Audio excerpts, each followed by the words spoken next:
Je reviens vers vous aujourd'hui pour vous raconter l'histoire d'un Camerounais au parcours exceptionnel. Il n'est ni homme politique, ni au cadre de l'administration, ni même footballeur professionnel de haut niveau. C'est un Camerounais ordinaire qui a réalisé des choses extraordinaires. Et pour ne rien vous cacher, il s'agit tout simplement d'un enseignant d'université retraité, doublé d'un écrivain dont les œuvres littéraires ont accompagné plusieurs générations de jeunes Camerounais. Quand je vous aurais dit 3 prétendants, un mari, alors vous comprendrez qu'il s'agit de Guillaume Oyonombia qui, après une carrière d'enseignant d'université bien remplie, carrière au cours de laquelle il a tout donné, mais presque rien reçu, a décidé de rentrer chez lui, en Voutsi 2, son village natal, où il mène une vie simple et tranquille. JRVV d'aujourd'hui, nous vous proposons son parcours, le parcours de ce génie oublié.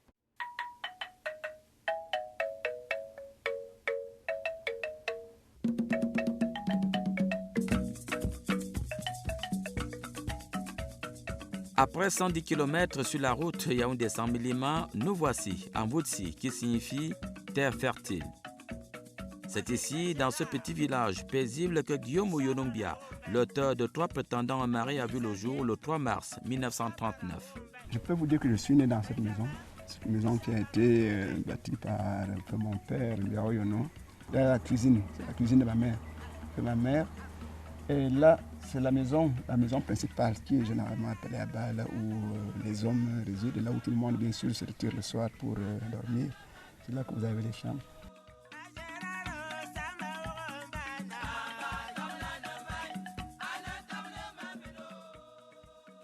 C'est dans cette petite chapelle du village qu'à l'âge de 5 ans, le petit Oyonombia apprend à lire la Bible en boulou, sa langue maternelle. Plus tard, c'est à l'école primaire d'Ngolban, située à 9 km de son village, qu'il découvre pour la première fois la langue française. Ce qui avait davantage aussi, c'était plutôt les cours préparatoires 1, préparatoire 2. Le fait que c'est ici que j'ai appris à parler pour la première fois la langue française. Il y a des petites anecdotes qu'on peut même vous citer dans ces choses parce que nous qui, comme je l'ai dit, n'entendions jamais le français avant d'être à l'école. Par exemple, quand le maître vous dit toi là, pour te désigner, c'est le premier mot que j'ai retenu. Ça fait que pour montrer aux autres enfants du village qui eux n'allaient pas à l'école, que je parlais français, je les ai dit, espèce de toi là. Je crois que c'était une insulte. Les premières lectures, oui, bien sûr, de Mamadou et Bineta. Et nous apprenions beaucoup de choses des pays que nous ne connaissions pas. Dans, par exemple, ce qu'on appelait les contes de la brousse et de la forêt, où il y avait des choses tirées des anciennes colonies françaises, telles que le Tonkin et tout ça, le Siam. Enfin, autant de cultures que nous ingurgitions comme ça, parfois sans beaucoup de compréhension. Même de la part des maîtres qui nous enseignaient, il fallait parler comme dans le Mamadou, même si on ne comprenait pas ce que le Mamadou disait. Le petit Oyonombia, lui, a bien compris le Mamadou et Bineta, et il est même promu en classe supérieure. L'école d'Ngolban ne sera tant qu'au cours élémentaire 1 et poursuit ses études à Hawaï, à 15 km de Voutsi. L'école, c'était juste là où se trouve la résidence du pasteur. Actuellement, la résidence du pasteur, c'était là, n'est-ce pas, notre salle de classe. Vous savez, on avait créé dans la même année un cours préparatoire, cours 1, cours préparatoire deuxième année, cours préparatoire élémentaire 1, élémentaire 2. C'était créé la même année en 1950. 2 ans plus tard, en 1953, Guillaume Oyonombia se retrouve ici à Méthède pour le cours moyen 2 et obtient son CP la même année. En 1953, donc, nous avons eu le CP où les matières étaient plus ou moins celles qu'on fait maintenant, c'est-à-dire calcul et autre chose. Si on avait plus de 5 fautes, à partir de 5 fautes, la note était éliminatoire, on ne faisait plus le reste. Donc, il y a une chose qu'il faut remarquer. Par exemple, pour la dictée, il fallait un blanc. Il fallait que la dictée soit lue par un blanc. Peu importe qu'il soit de nationalité ou autre. Je me rappelle que dans une des salles, on n'avait pas pu trouver mieux qu'un grec, à peine lettré, autant que je me rappelle, pour aller lire des dictées. Et je ne sais pas si c'est le premier texte que lui-même lisait en français, mais il fallait qu'il soit blanc. Alors évidemment, toute la salle avait été éliminée à la dictée, puisque personne. Je me rappelle surtout que le texte, j'ai oublié le texte de dictée qu'on nous avait envoyé, mais je le connaissais par cœur. Ça fait que blanc ou pas blanc, je savais déjà ce qu'il fallait écrire. Malheureusement pour le jeune certifié, ses parents n'ont pas suffisamment de moyens pour l'envoyer au collège. Pendant 2 ans, l'équivalent en temps des classes de 6e et 5e, le petit Oyunumbia se consacre à la culture des produits maraîchers et à la lecture. Pendant le temps que je passais au village, là, les 2 années, je faisais du jardinage, c'est-à-dire je faisais venir d'Avignon, vous ne parlez d'Avignon, il y avait là une maison, n'est-ce pas, les paysans à Avignon, France, qui envoyaient des sachets de grains. Alors il y avait donc les salades, les laitues et tout ça, tous les trucs européens que je plantais derrière la cuisine même que je vous ai montré. J'avais un grand jardin, mais beaucoup de choses que je plantais, je ne savais même pas comment les consommer. C'est ainsi que c'est les Blancs qui venaient, qui me connaissant pour mon goût de la lecture, en dehors de venir acheter mes salades et tout ça, me donnaient aussi leurs vieux romans. Alors je lisais un peu tout, ce qu'on appelait la fameuse série noire et tout ça, les grands auteurs de l'époque, James Hadley Chase et compagnie, tout cela pour m'occuper. Et il y a eu aussi une jeune dame, épouse dans les bandes de la série, M. Gouriou, qui était allemande et qui ne parlait pas un mot de français. Mais chaque fois qu'elle venait, alors elle m'apprenait beaucoup d'affaires, forcément, puisque elle avait vu que je parlais quelques mots en allemand à l'époque. Elle aussi m'apportait des journaux, tout ça. Et le plus remarquable, c'est que il y a eu une certaine complicité quand même entre tous ces gens étrangers qu'ils fussent, mais quand même le fait de trouver un petit garçon de mon âge. Et c'est d'ailleurs à force de venir acheter des salades que j'ai pu faire la connaissance de M. Depury et de son épouse, qui venait d'être affecté à Amétète pour diriger ce qui devait devenir alors à l'époque cours complémentaire, c'est-à-dire jusqu'en 3e, alors qu'à Amétète il n'y avait guère que la 5e. La 4e, j'ai donc eu l'honneur d'appartenir à la première promotion de 4e par concours, puisqu'on s'était perçu que je parlais anglais. Pendant les vacances, comme je vous avez expliqué, il y avait Madame Wolf qui enseigne l'anglais en 5e, qui, par suite de chahuts faits par les élèves, nous avait obligés à entrer dans la classe où elle enseignait l'anglais. Et alors, elle m'a dit, non, il faut... Elle voulait nous faire voir, n'est-ce pas, la gravité de la situation, venir faire du chahut là où les autres apprennent l'anglais, une langue si difficile. Alors mon camarade qui s'est pris, mais Guillaume parle anglais, il connaît là. Et la dame de me mettre entre les mains son livre qu'elle utilisait pour la 6e, pour la classe de 5e, qui était un peu d'ailleurs un livre de 6e. Et la dernière leçon, c'est-à-dire la plus difficile, elle m'a l'a fait lire et expliquer. Alors, du coup, elle a dit aux élèves, voilà votre camarade qui va vous enseigner l'anglais mieux que moi, d'autant plus qu'elle ne parlait pas français. Madame Wolf, dont le médecin, son médecin de mari, d'ailleurs, a fait grande impression. Peut-être il y a encore des pavillons là à l'hôpital qui portent son nom. Et voilà, le fait étant connu, tous les élèves de 5e qui avaient des problèmes d'anglais savaient à qui s'adresser. Ce qui, par la suite, m'a fait autoriser, enfin, par le directeur, M. Depury, qui devait être le directeur du cours complémentaire en formation, et m'a donc fait faire le concours d'entrée en 4e. C'est pour ça que j'ai commencé mes études secondaires, proprement dites, par la classe de 4e. Là, c'était donc 57-58. Par la suite du cours complémentaire, de la 4e, on s'est encore aperçu que je connaissais l'allemand. En tout cas, à un niveau qui dépassait quand même le niveau normal de 4e ou même de 3e. Et puis j'avais remarqué que, vous savez, le brevet de l'époque, lorsqu'on échoue à une matière, on venait reprendre, c'est-à-dire on appelait la deuxième session et tout. Ceux qui étaient recalés en anglais venaient à Boursi. J'en connais qui venaient même m'aider dans la plantation où se trouve maintenant ma maison. Ils travaillaient le matin et le soir, je leur faisais des révisions et ils obtenaient le brevet. Beaucoup l'ont obtenu avant que moi je ne sois entré en 4e. Alors je me suis dit, mais puisque tout le monde fait ça, ce n'est pas la peine d'enseigner les gens sans avoir le diplôme et que les gens là, eux soient diplômés avant vous. Toujours aussi surprenant, ce jeune autodidacte des langues étrangères réussit au test d'entrée en 3e au prestigieux collège évangélique de Libamba. C'est en 1958. J'ai été d'abord bien accueilli, un peu comme une sorte de phénomène, parce que personne n'était jamais entré les Libamba en 3e directement comme ça, sans être passé par la 6e. Et quand vous ajoutez cela au fait que je n'ai pas fait la 6e ou la 5e, puisque ayant commencé mes études secondaires seulement en 4e, d'être l'élève des Mamba là. Vous voyez qu'à la rentrée, beaucoup d'élèves s'attendaient à me voir inscrit. On m'appelait le gros sixième là. C'est-à-dire on croyait que tout élève nouveau allait entrer en sixième.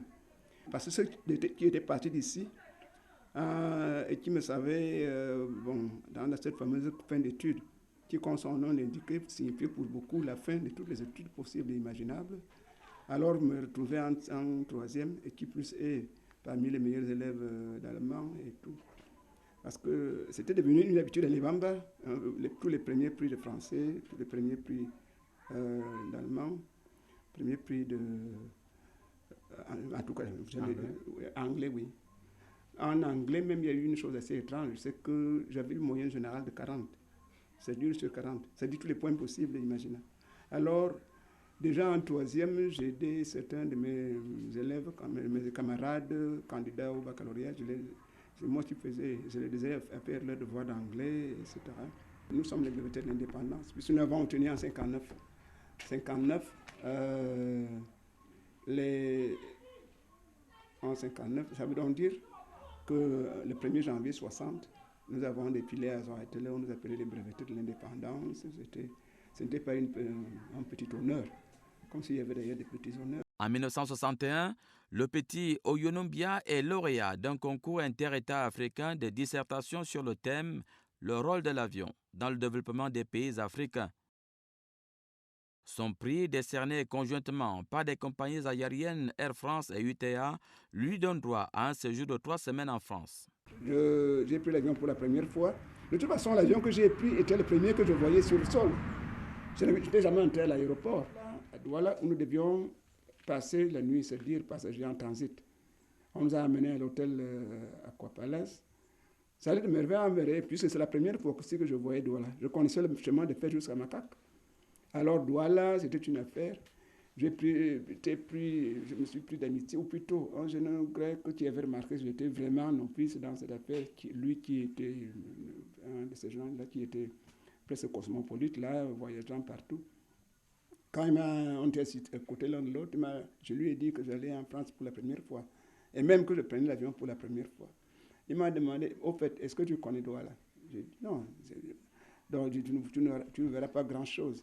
Donc après le repas du soir à l'hôtel, quand il m'a d'abord montré comment on faisait fonctionner l'ascenseur, du moins jusqu'au premier étage, et tant d'autres choses.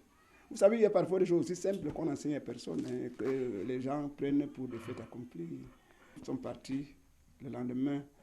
Ce n'était plus dans le même avion. Il y avait déjà, on avait trouvé à l'aéroport, Boeing 707, intercontinental. C'est là aussi que j'ai retrouvé les autres qui avaient gagné les autres prix. Ce qui m'impressionnait, c'est que j'ai pu écrire sur une chose que je n'avais vue ailleurs que dans les airs. Et pour ne rien vous cacher, je n'étais pas tout à fait néophyte dans l'affaire. Parce que toute la géographie qu'on nous enseignait, tout ce qu'on nous enseignait, c'était la France. On ne parlait pas du Cameroun. Il y avait peut-être quelques petites lignes sur le Cameroun, là, comme faisant partie de l'Afrique équatoriale française, machin. Mais Paris, c'était ça. C'était des chapitres entiers. Je connaissais Versailles, sans y avoir été. Et tout ceci, je ne faisais que me retrouver. Les gens, nos guides s'étonnaient. Par exemple, quand nous sommes allés à Rouen, évidemment, on nous a fait manger dans un restaurant qui était près de l'endroit où avait été brûlé Jeanne d'Arc. Quand je leur ai parlé de ces choses, n'est-ce pas, le procès de Jeanne d'Arc, le machin et tout, et même les itinéraires routiers. Vous savez ce qu'on faisait à l'époque? On faisait dessiner la carte de France à main levée. Ce n'était pas des questions qu'on posait sur une carte déjà faite, comme on fait la plupart du temps dans la méthode moderne. On s'attendait à ce qu'on puisse dessiner la France. Des questions comme les affluents de la rive gauche de la Seine, vous vous rendez compte? Alors que beaucoup d'entre nous auraient été capables d'écrire le Nion correctement ou bien d'écrire le Sceau ou d'autres rivières. Alors voilà, toute cette éducation laissait forcément des traces.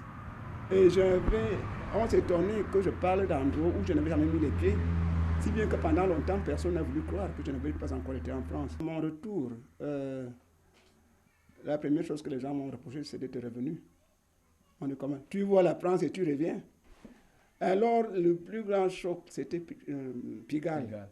Nous en parlions sans savoir ce que c'était, à l'époque où Le territoire, quand le territoire, je veux dire, le territoire était vraiment jalonné par toutes ces femmes. Vous en comptiez des centaines comme ça alignées.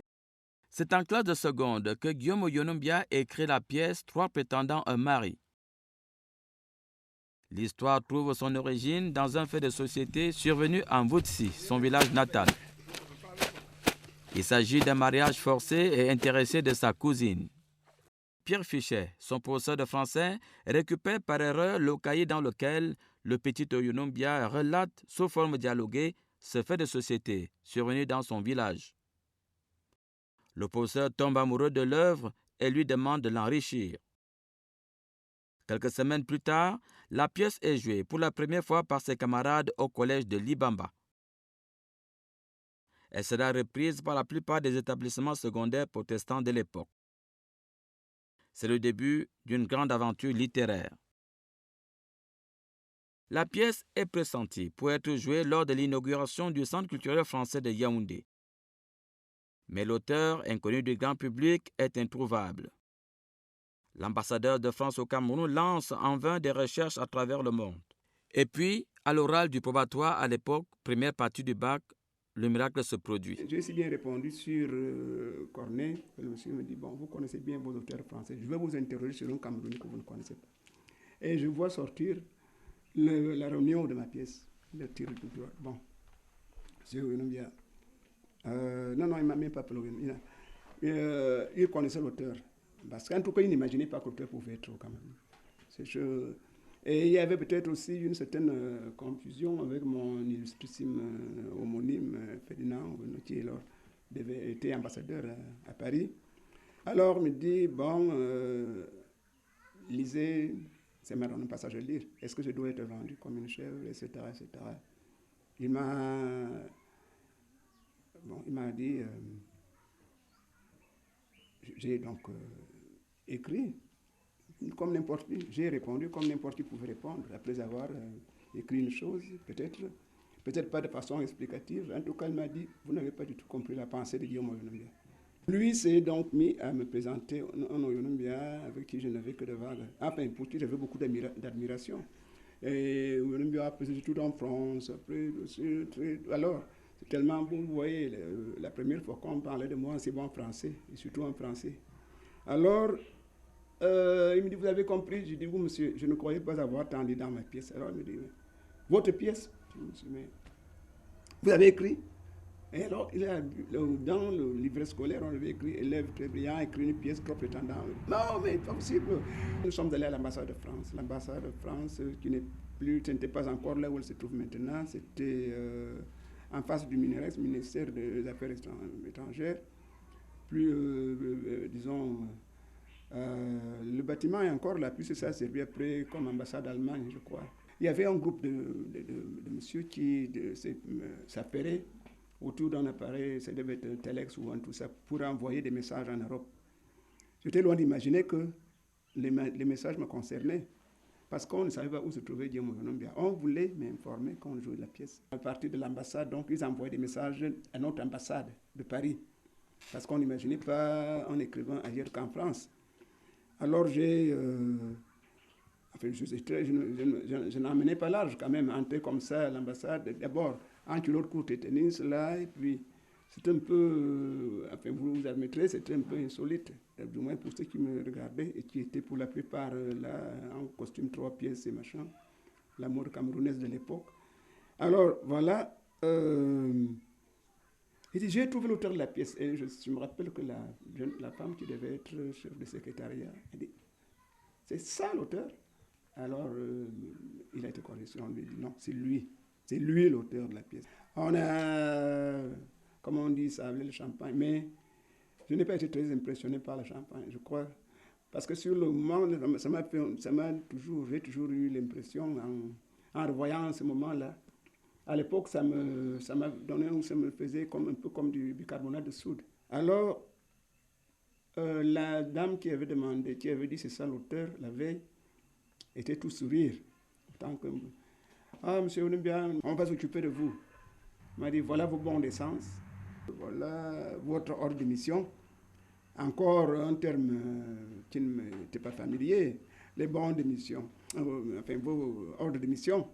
Vous savez que ça avait une résonance, comme, puisque du fait j'étais un élève d'une école qu'on appelle missionnaire. Alors j'ai un peu associé ça à cela. Mais ce n'était pas ça, c'était le cas. Bon de mission, et vous avez donc 4 jours, 4 jours de mission. Et c'est quand on appelait le chauffeur que j'ai compris que c'était sérieux. On m'a dit, voilà votre enveloppe personnelle. Et alors, on ne m'avait pas expliqué l'utilité de l'enveloppe, ni d'ailleurs le contenu. Vous savez que le terme qui sont devenus usuels maintenant, il a une enveloppe de tel. Maintenant, il est de mode de parler du contenant plutôt que du contenant, et non pas le contenu. Donc, je n'ai pas ouvert l'enveloppe. Je suis sorti avec tout ceci, puis on appelle le chauffeur. Le monsieur est venu garer une 403. La nouvelle se répand que je suis allé voler une voiture de l'ambassade. Ma sœur, qui s'est désolée déjà, me voyait déjà, c'est pas moi, en prison et tout. Ma sœur aînée. Alors, je lui ai dit, mais comment est-ce que je pouvais à la fois voler la voiture et le chauffeur, puisque le chauffeur était... Moi qui n'avais d'ailleurs jamais piloté un véhicule. Alors, le chauffeur qui me dit, patron, est-ce que... Il m'a demandé de lui trouver quelque chose pour laisser la ration, comme on disait à l'époque. Vous savez qu'à l'époque, à cette époque-là, les femmes allaient facilement marcher avec 200 francs. Les choses étaient loin de coûter ce qu'elles coûtent maintenant. Et quand je lui ai dit, mon pauvre ami, comment voulez-vous que je vous donne l'argent? Il m'a dit, mais et votre enveloppe personnelle? Alors, vous voyez, c'est le chauffeur positif qui m'a ouvert les yeux. C'était aussi la première fois que je voyais 100 billets de 1000 francs. Voilà ce qu'on m'avait... je vous pourrais dire que c'était une sorte peut-être il y avait là-dedans ce qu'on pourrait appeler d'ordre d'auteur, n'est-ce pas? Mais je crois que la somme, même, n'est-ce pas, pour l'époque, était vraiment une très grande somme. Quand vous pensez, par exemple, que nous payons 21 000 francs à l'Ibamba, livres compris, pour une année scolaire, vous voyez, ça... livres et tout ça, 3 repas par jour et compagnie. Donc, c'était une générosité qui m'avait un peu frappé. J'ai terminé un jour avant ce que j'avais à faire, puisque les gens que je suis allé chercher, je les ai trouvés en pleine répétition. Ma présence n'a fait que, n'est-ce pas, n'a servi qu'à formuler quelques suggestions, etc., pour la mise en scène. Le 30 juin 1961, la pièce de théâtre Trois prétendants un mari est effectivement jouée lors de l'inauguration du Centre culturel français de Yaoundé devant un parterre de personnalités, dont Paul Biya, alors directeur de cabinet du ministre de l'Éducation nationale. Quelques jours plus tard, il l'invite à déjeuner à sa résidence.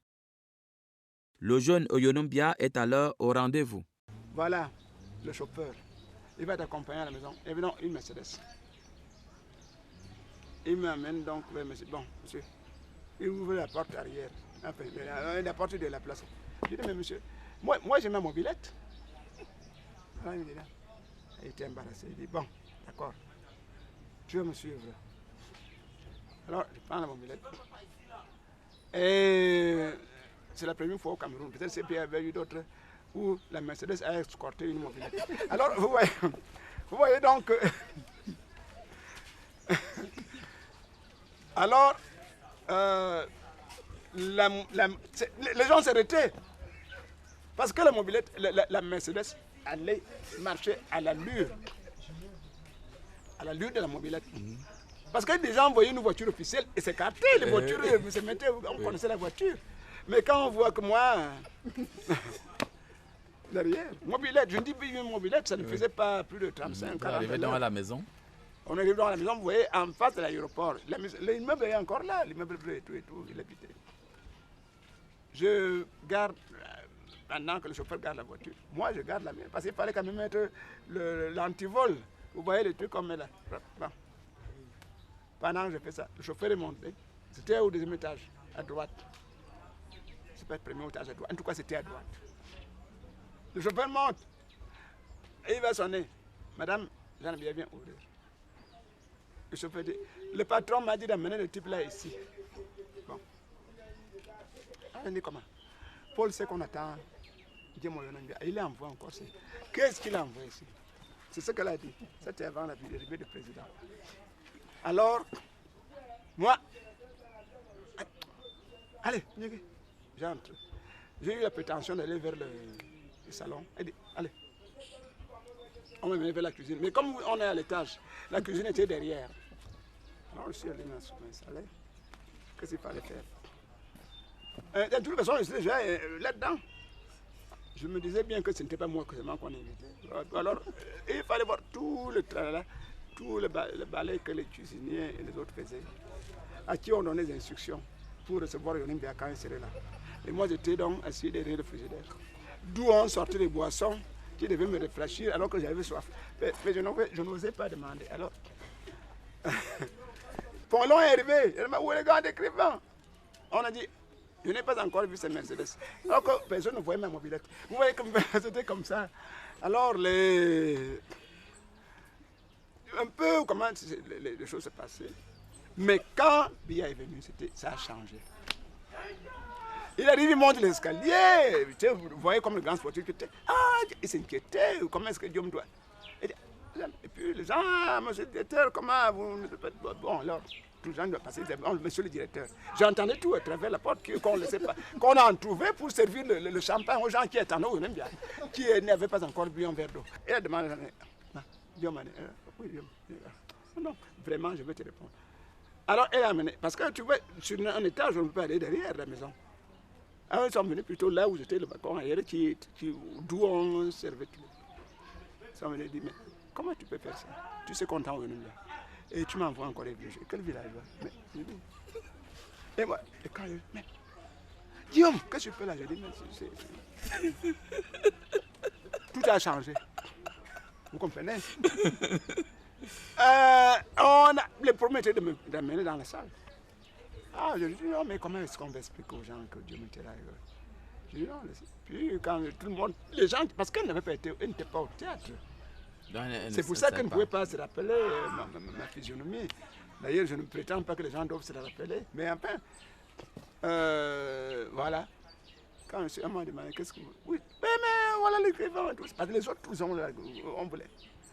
Je dis non, oh là, excusez-moi, mesdames et messieurs, j'étais allé aider ma cousine à la cuisine. Alors, tout le monde a compris ça comme ça.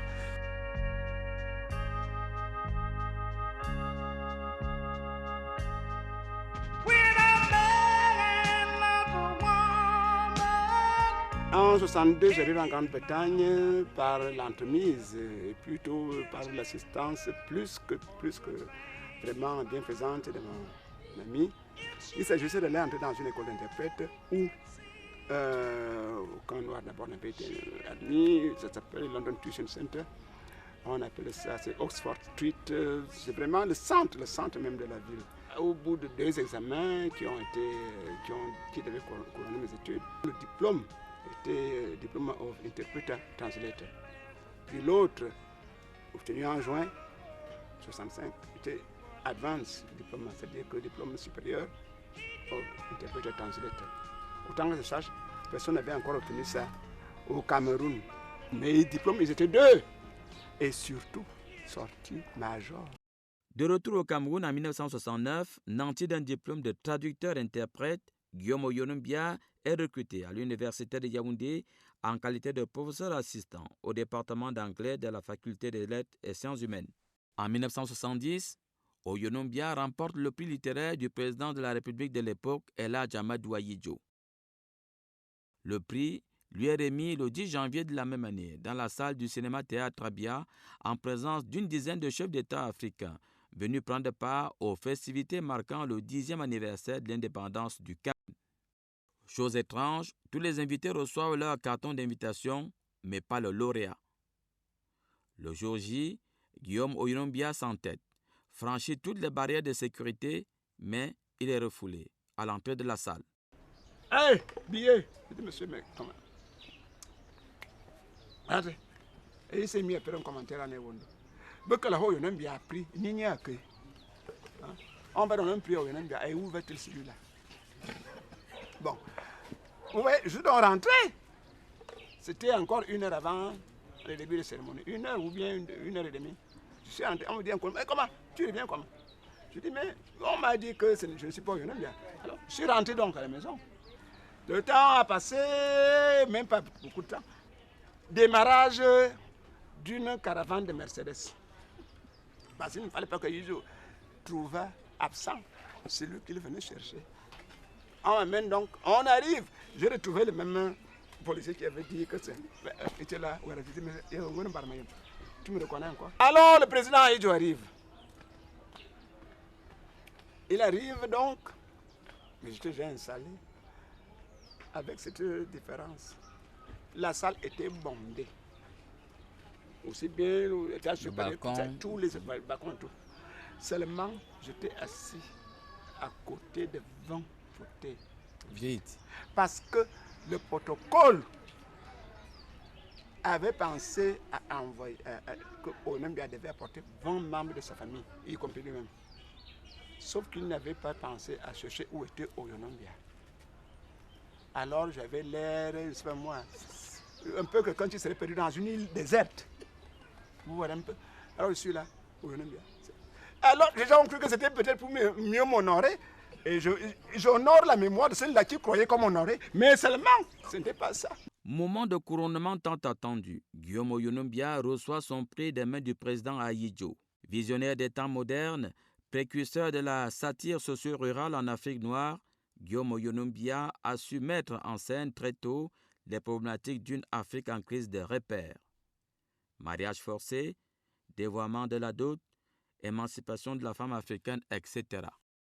Des œuvres littéraires publiées aux éditions Clés depuis 1964. En 1964, au lendemain de la création des éditions Clés, les éditions Clés s'ouvrent à la littérature générale. On en vient donc à recevoir des manuscrits de théâtre, de romans, de poésie. Et il y a une véritable opération de promotion de ces différents genres, notamment du théâtre. Et la pièce de Guillaume Oyonombia, à côté de celle d'autres éminents écrivains comme Bernard Dadier, retient l'attention de l'équipe de Clés et elle paraît donc dans cette première version en 1964. Cette édition-là sera revue et augmentée parce que ce qu'il faut dire au sujet de Guillaume Oyonombia, c'est que c'est véritablement un dramaturge qui écrit des textes et qui est attentif et sensible à la réaction des metteurs en scène parce que étymologiquement le théâtre est fait pour être joué et non pour être lu. Donc Guillaume Oyonombia intègre ces éléments en épaississant et en augmentant le nombre de ses personnages, en étant attentif à tous les éléments de didascalie que lui suggèrent les metteurs en scène. Donc une nouvelle édition de cette pièce paraît en 1969 et c'est celle-là donc qui a battu à ce jour tous les records d'édition, de réimpression, dont les droits ont été cédés à Press Pocket à un moment donné et qui est pratiquement enseigné et représenté à travers le monde. Guillaume Oyonombia l'a lui-même représenté en Angleterre. La pièce a été représentée en France, elle a été représentée partout dans ce pays. Donc la carrière ainsi magistralement commencée se poursuit par d'autres textes du même auteur. Donc Guillaume Oyonombia va écrire une autre pièce, Jusqu'à nouvel avis, qui est en fait une pièce qu'il écrit pour participer à un concours organisé par la BBC. Et sur 340 textes reçus de 17 pays différents, le train spécial Jusqu'à nouvel avis est donc la pièce lauréate, la pièce de Guillaume Oyonombia. En fait, cette pièce, ce qu'il faut dire au sujet de Guillaume Oyonombia, c'est qu'il est parfaitement bilingue. Il écrit indifféremment en français et en anglais. Et Jusqu'à nouvel avis est paru d'abord en anglais et a été ensuite traduite et adaptée en français. Parce que là aussi, sur les conseils d'Ambroise Mbia, Guillaume Oyonombia va retoucher le texte en français et il va le faire paraître. La pièce également sera jouée. Et parmi les comédiens qui jouent cette pièce, il y a les comédiens camerounais les plus connus. Daniel Ndo, faudrait-il le rappeler, a joué dans cette pièce. Ambroise Mbia lui-même a joué pour les pièces de Guillaume Oyonombia. Il y a un personnage qui a été fameux dans des feuilletons au Cameroun qu'on appelait Essola, Salomon Tatfo, qui a également joué dans cette pièce-là. Donc, Guillaume Oyonombia poursuit cette carrière-là. Il écrit d'autres pièces, Le train spécial de son excellence, Notre fille ne se mariera pas, Le Bourbier. Et il écrit également des chroniques qui sont parues aux éditions Clés en 1972, les chroniques d'un Voutessi, qui étaient originellement écrites pour ce qu'on appelait la collection Lecture pour tous. Il y avait donc dans cette catégorie des petits textes légers bien écrits et Guillaume Olombia a fait paraître donc 3 tomes des chroniques d'Mvutesi qui racontent un peu la vie paysanne, celle qu'il maîtrise le mieux, celle de son terroir d'Mvutesi, qui est devenue célèbre, soit dit en passant, du fait qu'elle a vu naître cet écrivain parce que beaucoup de chercheurs sont allés pratiquement en pèlerinage en Mvutesi pour rencontrer Guillaume Olombia et pour toucher du doigt la réalité qu'il inspire. Parce qu'en réalité, quand un écrivain écrit, il s'agit simplement du grossissement de certains traits de ce qu'il vit dans son environnement immédiat et au quotidien. Alors, qu'est-ce qui explique le succès des 3 prétendants en Marie? Il faut relever que cette œuvre, en plus d'avoir été représentée partout, depuis la 2e édition de 1969, n'a plus quitté les programmes scolaires, ni au Cameroun, ni ailleurs. Il y a Ailleurs, c'est au Sénégal. Nous avons, il y a 5 ans, reçu une commande de 10 000 exemplaires de cette œuvre qui est au programme au Sénégal. La distance, parfois, fait que nous ne sommes pas au courant de la demande à travers le continent. Mais à l'occasion de rencontres que nous avons avec des éditeurs, avec des enseignants, avec des chercheurs, nous avons des échos du comportement de cette pièce-là. L'œuvre est au programme au Sénégal, elle est au programme au Mali, elle est au programme au Niger. On nous la commande au Gabon où elle est au programme aussi, au Congo, à travers tout le continent, cette œuvre est au programme. Son succès peut s'expliquer, peut-être pas par la thématique, parce que ce serait trop facile de dire que le thème rend une œuvre célèbre. Je crois que le succès s'explique par la qualité de l'écriture, la légèreté de ton avec lequel l'auteur traite de sujets plutôt graves. Parce que Guillaume Olombia dit précisément dans la préface de cette pièce-là que son intention est de divertir. Il ne veut donner aucune leçon. Il parle aux gens de ce qui les touche, de ce qu'ils vivent au quotidien.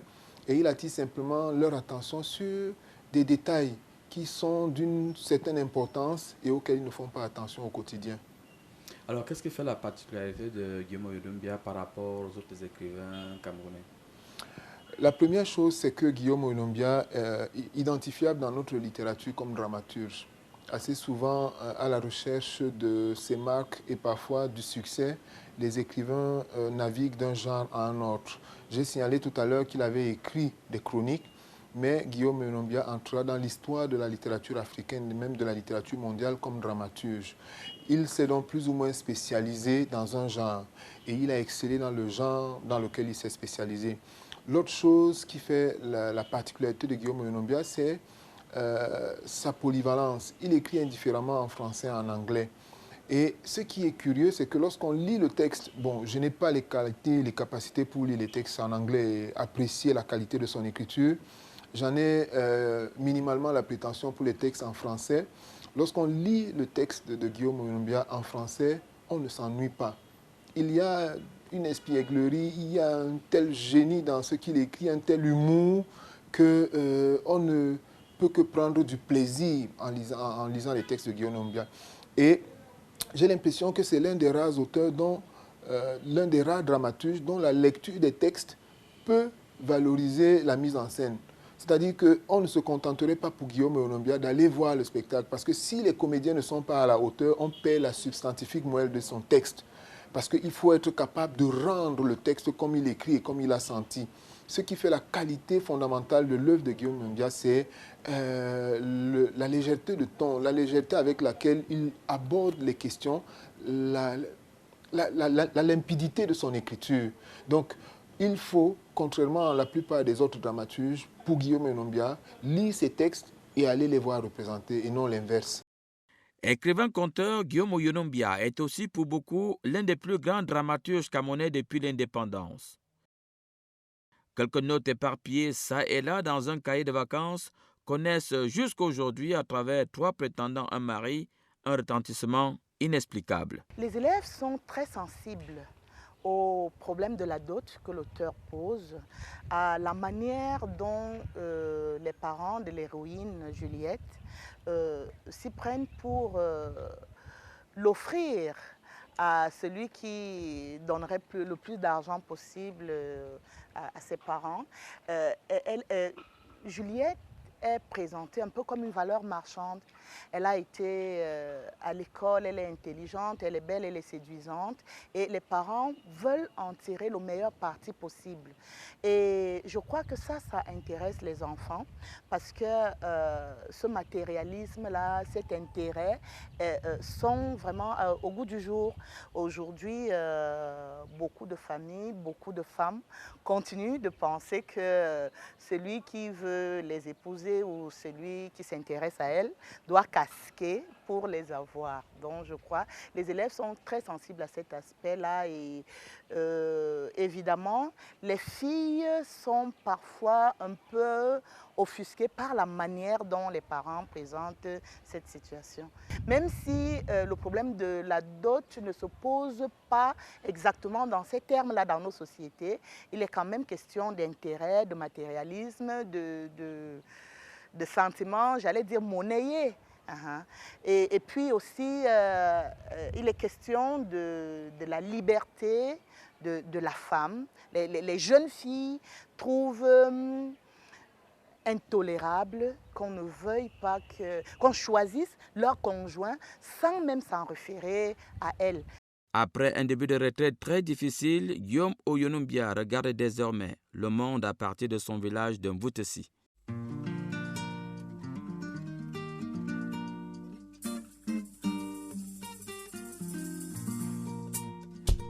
Ye metele wongba fu ye metele wongba fu mayanga wo ye ngba fu ye metele wongba fu mayanga wo ye metele wongba fu ye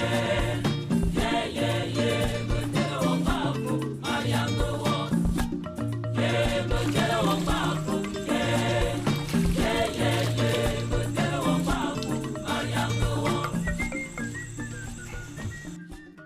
Son épouse, qu'il a soutenue dans tous ses combats, l'entoure aujourd'hui de toute son affection.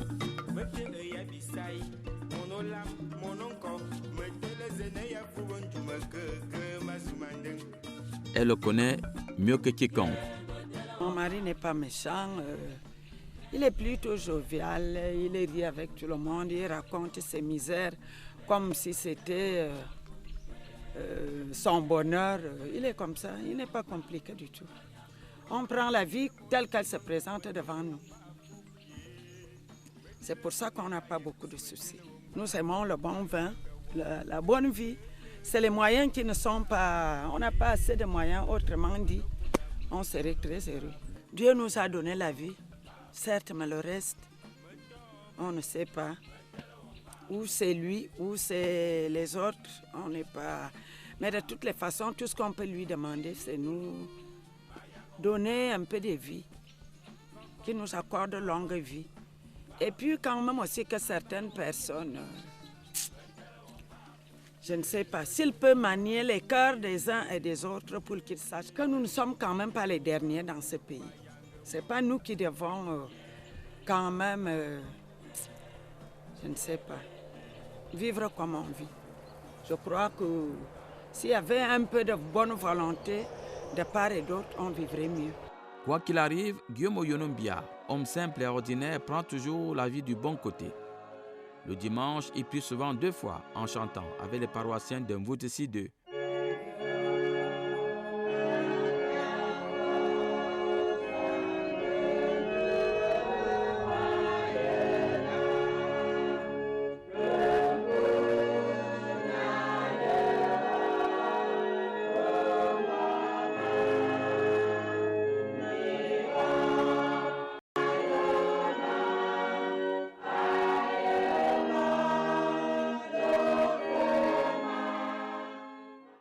Au sein de cette église, donc, je suis ancien d'église d'abord. Ancien d'église, puis je suis aussi responsable, c'est-à-dire président de l'association chrétienne des hommes, ACHEPC. Donc je suis président paroissial. Je suis plus ou moins l'organiste du presbytère Méthode. Généralement, quand il y a des réunions, même au niveau de l'Assemblée nationale, c'est ainsi que je suis invité pour aller, par exemple, à une conférence à Koum, l'appel de Koum Trinité. Mais je sais que généralement, ce genre d'invitation, c'est toujours l'organisme qu'on invite avant d'inviter les fidèles.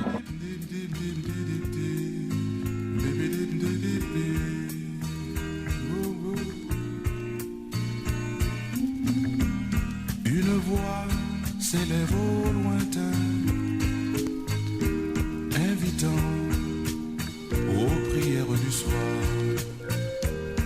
et la nuit s'étend sur le village.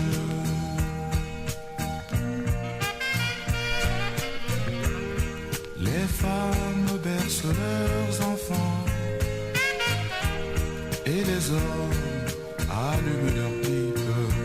Oh, oh, yeah. Et la nuit s'étend sur le village.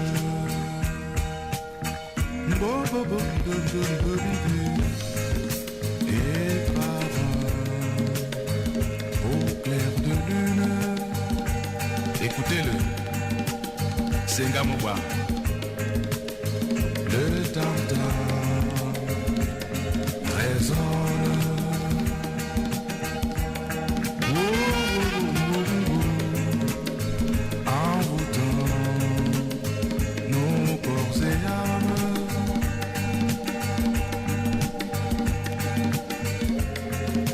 Par sa mélodie.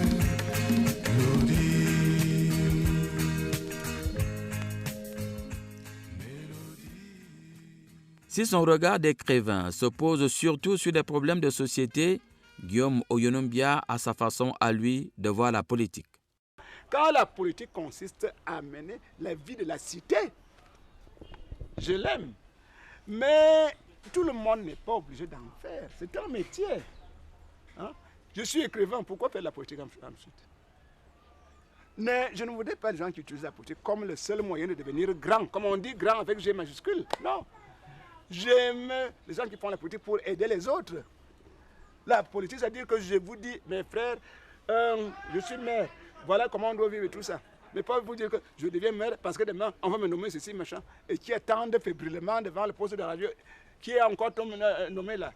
Et traité d'imbécile ce qu'on a nommé, et de seul sage celui qu'on n'a pas nommé. Alors, c'est pas comme ça que j'aime la politique. J'aime la politique quand les autres la pratiquent de cette façon. Mais moi, je n'ai jamais souhaité la pratiquer.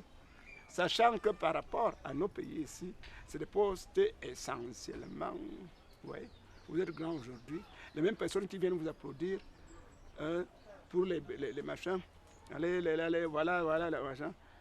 Je n'aime pas les applaudissements éphémères. Tel qu'on a applaudi hier, parce qu'il a apporté. Mais attention, les applaudissements ne sont pas toujours unanimes. Celui qui n'a pas eu son bout de pain ou sa damsane de vin n'applaudit pas de la même façon que tel. Alors, si par politique, on veut entendre les tournées de remerciements, je parle. Pourquoi est-ce qu'on n'applaudit pas avant d'avoir été nommé? Pourquoi est-ce qu'on ne peut plus? Vous voyez, la politique visant essentiellement ce qu'on a d'abord eu, ou bien ce qu'on espère avoir, n'est pas, à mon avis, ce qu'on appelle politique. C'est quand on veut vraiment dire que je voudrais faire ceci pour le pays. Faites tout ce qu'on vous demande de faire. Mais faites-le de façon à ce que les autres vous prennent en exemple. Après avoir sorti le nom d'un Voutsi de l'anonymat et écrit la pièce « Trois prétendants un mari » qu'il a révélée au monde, pièce traduite en plus de 5 langues, Guillaume Oyonombia dit ne rien regretter, même comme la partie n'a pas toujours été reconnaissante. Je ne regrette rien, mais je sais que j'ai fait de mon mieux. Peut-être que le Cameroun trouve encore que je n'ai pas encore assez donné. Seulement le Cameroun pourrait m'en donner beaucoup plus d'années de vie que Dieu, lui, ne m'en prête. Personne n'ayant proclamé qu'il rend à Oyonombia ce qu'il a donné, ça suppose que peut-être ce que je donne n'est pas encore assez suffisant. Peut-être que si Dieu me prête encore vie, je continuerai à donner. Sans attendre que quoi, je pourrais le faire. Sans qu'il fût question que j'en demandasse quoi que ce soit vous voyez, en rétorsion. Seulement, s'il vous plaît, ne venez pas avec tout le grand attirail le jour de mon enterrement pour dire « Oh, il est pu ».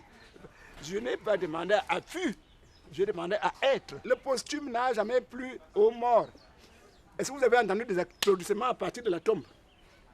Que je suis content, vous êtes là, merci. Non, les morts sont avec nous. Seulement, Les morts sont avec nous et ils seraient plus heureux avec nous si de leur vivant, vous leur aviez rendu la vie possible et autrement dit agréable. Alors ne venez pas vous réjouir à la mort de quelqu'un. Là, c'est vos gens propres. Ce que vous venez sacrifier là, ça ne fait que des morts de plus en termes de brebis et autres, et de chèvres. Ne venez pas tuer les chèvres quand je serai mort, alors que personne ne me tue, personne ne me tue le moindre coq quand je vis. Ce n'est pas là où vous mourrez, c'est la façon dont vous mourrez qui compte.